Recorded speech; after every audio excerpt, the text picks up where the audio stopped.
छौड़ी मोबाइल देखाबो है, छौड़ी मोबाइल देखाबो है, मकैया में बड़ा बुलाबो है। म्यूजिक डायरेक्टर धर्मेंद्र राज, धर्मेंद्र राज। छौड़ी मोबाइल देखाबो है, मकैया में बड़ा बुलाबो है।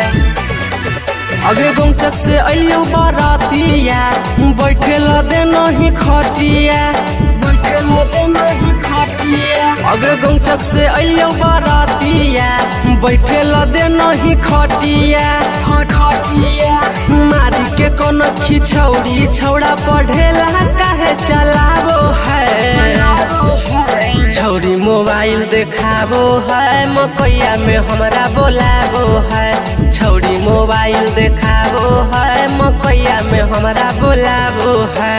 गौचक से अइयो बारातिया, बैठे ल दे नहीं खटिया, बैठे ल दे नहीं खटिया। अगे गौचक से अइयो बारातिया, बैठे ल दे नहीं खटिया, खटिया। मारी के कोन खिछौड़ी, छौड़ा पढ़ेला काहे चलाबो है। छौड़ी मोबाइल देखाबो है, मकैया में हमरा बोलाबो है।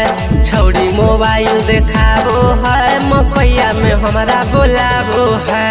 गौचक से अइयो बारातिया, बैठे ल दे नहीं खटिया, छौड़ी मोबाइल देखाबो है। म्यूजिक डायरेक्टर धर्मेंद्र राज, धर्मेंद्र राज। दूल्हा के हियो हमें छोटा कागे भाई, आज ना तो कहला लेबौ तोरा हम पटाई। हे गे दूल्हा के हियो हमें छोटा कागे भाई, आज ना तो कहला लेबौ तोरा हम पटाई। जय माला पर चढ़ के हमारा रसगुल्ला देखाबो है। सेल्फी उत घिचाबो है, मोबाइल छौड़ी देखाबो है। सेल्फी उत घिचाबो है, मोबाइल छौड़ी देखाबो है। गौचक से अइयो बारातिया, बैठे ल दे नहीं खटिया,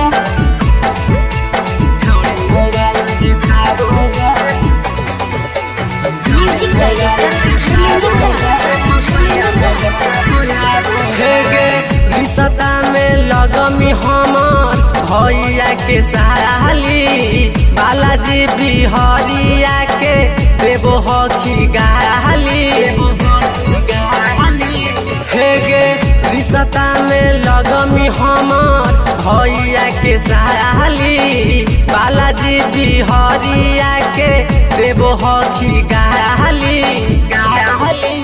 अंकित बाबू सोशीलावा के मन लाला चाहबो है।